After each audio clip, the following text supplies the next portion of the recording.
Bonjour, dans cette vidéo, je vais vous présenter la progression de la résolution d'une soustraction à retenue avec la méthode par emprunt et avec la méthode par ajout.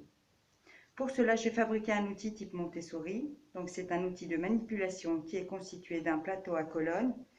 Donc, la colonne des unités en jaune, la colonne des dizaines en bleu, la colonne des centaines en rouge et la colonne des milles en vert.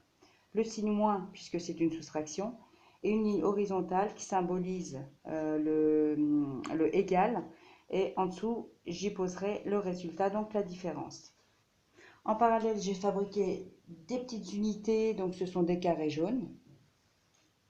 Les dizaines qui sont représentées par une barre divisée en 10 unités, et une centaine qui est symbolisée donc par un carré. Voilà. Donc les unités, les dizaines et les centaines sont proportionnelles. Un élève peut faire ainsi des correspondances, c'est-à-dire que pour faire une dizaine, il lui faut 10 unités, et pour faire une centaine, il lui faut 10 dizaines. Je vais maintenant vous faire la différence entre 225 et 136 par la méthode par l'emprunt.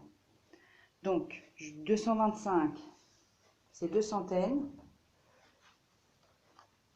2 dizaines et 5 unités.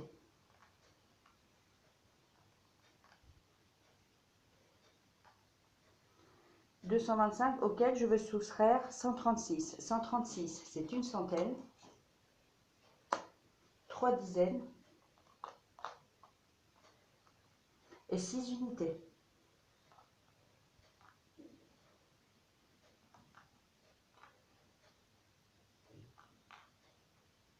Un, 2, 3, 4, 5, 6. Alors, je commence par ce qui est le plus petit dans un nombre, c'est-à-dire les unités. À 5 unités, je vais enlever 6 unités. Ce n'est pas possible. Je vais donc emprunter une dizaine à la colonne des dizaines, que je vais faire basculer dans la colonne des unités.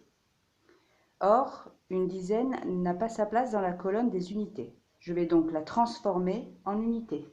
Une dizaine étant égale à 10 unités, je place 10 unités. 2, 3, 4, 5, 6, 7, 8, 9 et 10. 1, 2, 3, 4, 5, 6, 7, 8, 9, 10. Voilà. J'enlève donc la dizaine.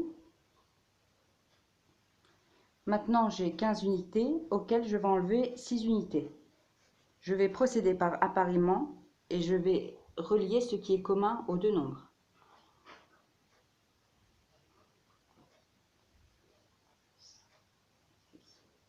Ce qui reste ici représente la différence que je vais placer dans mes résultats.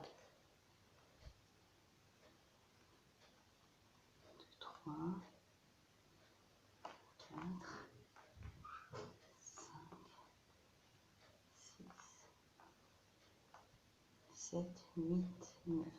J'obtiens que 15 unités moins 6 unités me reste 9 unités. Donc, je vais noter ce que je viens de faire. À mes 5 unités, j'ai rajouté 10 unités que j'ai empruntées dans ma colonne des dizaines. Dans ma colonne des dizaines, il me reste donc qu'une dizaine. Et 15 unités moins 6 unités me donne 9 unités. Maintenant, je vais m'occuper de la colonne des dizaines. À une dizaine, je vais enlever 3 dizaines. Ce n'est pas possible. Je vais donc emprunter une centaine dans la colonne des centaines que je place dans la colonne des dizaines. Or, une centaine n'a pas sa place dans la colonne des dizaines. Je vais donc le transformer en dizaines. Une centaine, c'est égal à 10 dizaines. 1, 2, 3, 4, 9 et 10.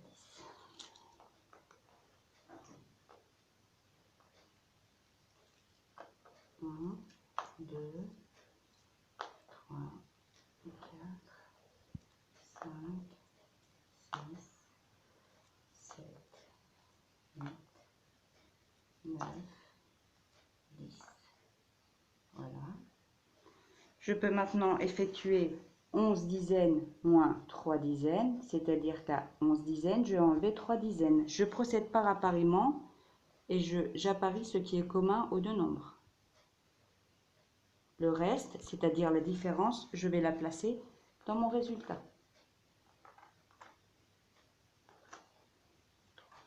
4, 5, 6, 7, 8. J'obtiens que 11 dizaines moins 3 dizaines me donne 8 dizaines. Je vais noter ce que je viens de faire. J'ai emprunté une centaine que j'ai transformée en 10 dizaines.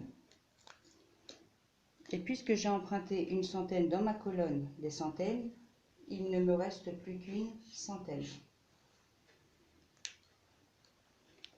11 dizaines moins 3 dizaines me donne 8 dizaines.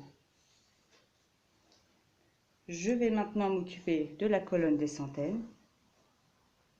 Une centaine moins une centaine, j'apparie, il ne me reste rien, est égal à 0. Une centaine moins une centaine est égal à 0. Donc, 225 moins 136 est égal à 89, c'est-à-dire 8 dizaines et 9 unités.